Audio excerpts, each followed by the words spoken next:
दोस्तों, आज की कहानी है पति देव क्या पता बहू की माँ ने बहू को कुछ सिखाया ही ना हो। दोस्तों, कहानी शुरू करने से पहले अगर आपने चैनल को सब्सक्राइब नहीं किया हो तो कर लीजिए ताकि आपके पास पहुंच सके हर नया वीडियो। सुनिए जी, कल मकर संक्रांति है। मुझे दान के लिए स्वाग सामग्री दाल चावल तिल गुड़ गजक रेवड़ी पतंग सब कुछ चाहिए। अब ज्यादा कुछ तो हो नहीं पाएगा, सारा सामान मंदिर में दान कराऊंगी। हम इस बार पुणे में हैं तो क्या हुआ, मैं अपने घर के रीति रिवाज टूटने नहीं दूंगी।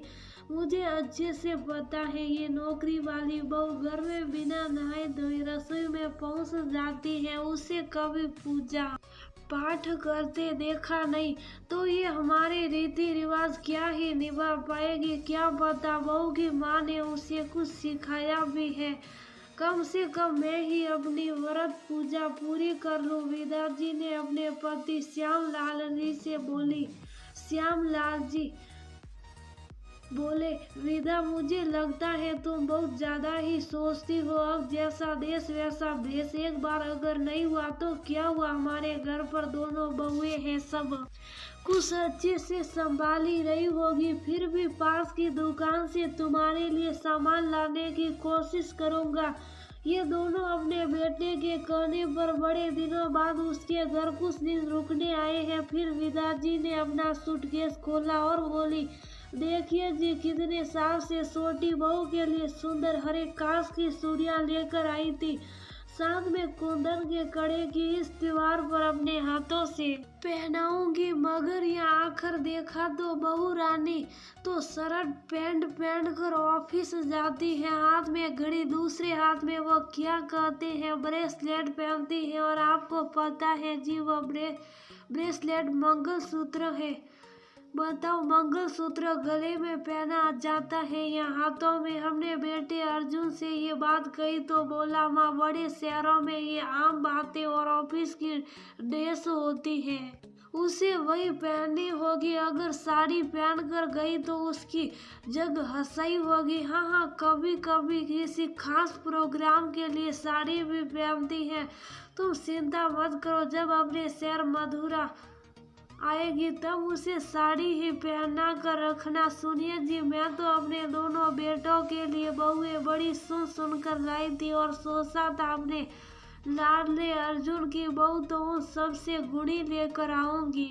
मगर अर्जुन में अपने साथी काम करने वाली लड़की को पसंद कर लिया और हमने उसकी पसंद को अपने घर की बहू बना लिया और मेरे अरमान मेरे दिल में ही रह गए। विदा जी, अब ज्यादा दुखी मत हो, तुम्हारी ये बहू भी बहुत प्रतिभावान है। देखो, तुम्हारे लड़के बराबर कमाती है। हमें यहाँ 4 दिन हो गए मगर हमारे खाने पीने मान सम्मान में कोई कमी नहीं की। माना ऑफिस के लिए शर्ट पैंट पहनती है मगर घर में तो सूट पहनती है। तुम्हारे डर के मारे सर भी ढकती है। हंसते हुए श्याम लाल जी बोले। अगली सुबह जब तक विदा जी तैयार होकर रसोई में पहुंचे तो देखा प्लेटफार्म पर तिल के लड्डू, गजक, रेवड़ी, गुड़, पूजन सामग्री, दान के लिए काफी सारा सामान रखा था। वे बड़े आश्चर्य से सभी चीजें देख रही थी कि बहू राधिका सुंदर बनारसी सुनहरे पीले बॉर्डर की लाल साड़ी, हाथ भरी चूड़ियां, 16 श्रृंगार करे उनके सामने खड़ी थी और बोली, मम्मी जी अच्छे से देखकर बताइए कोई कमी तो नहीं। अगर एक भी सामान कम हुआ तो मैं तुरंत अर्जुन से कहकर मंगवा लूंगी। और देखिए, मैं आपके लिए साड़ी और स्वाग सामग्री लाई हूँ, सब ठीक तो है ना।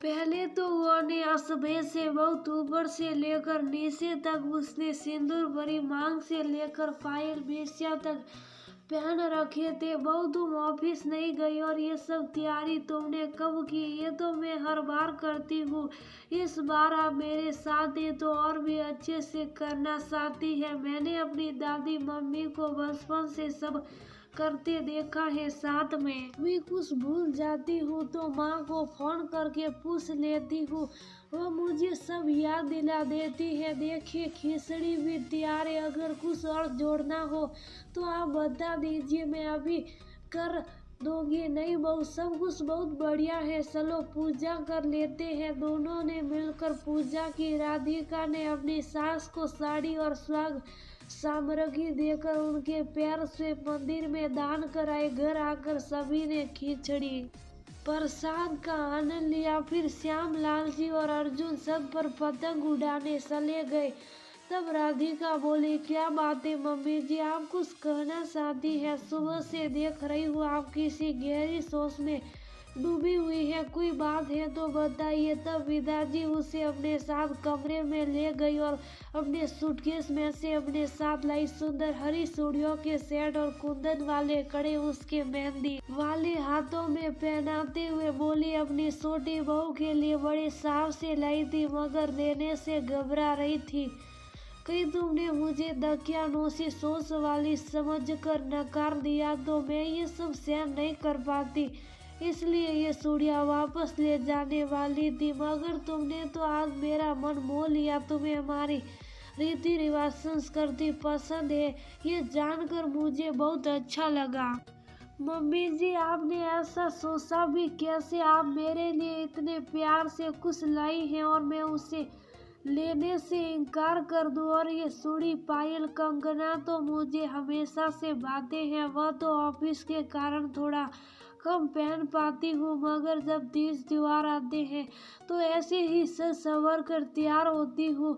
मगर मैं आपसे नाराज हूँ, आपने बताया नहीं मैं कैसी लग रही हूँ आपकी इन हरी हरी चूड़ियाँ में। अपनी बहू की बातें सुन विदा जी की आंखों में आंसू आ गए और वह बोली, बहू मुझे माफ करना, तुम्हें तो तुम्हारी माँ ने सब सिखा कर भेजा है, मैं ही तुम्हें समझ नहीं पाई, गलती मेरी ही है। तुम तो हर बार हर त्योहार पर फोन कर मुझसे पूछती थी, मम्मी जी क्या कैसे करना है, मुझे बता दीजिए, मैं सब कर लूंगी, पर मैं ही ठसक में हर बार तुमसे कहती।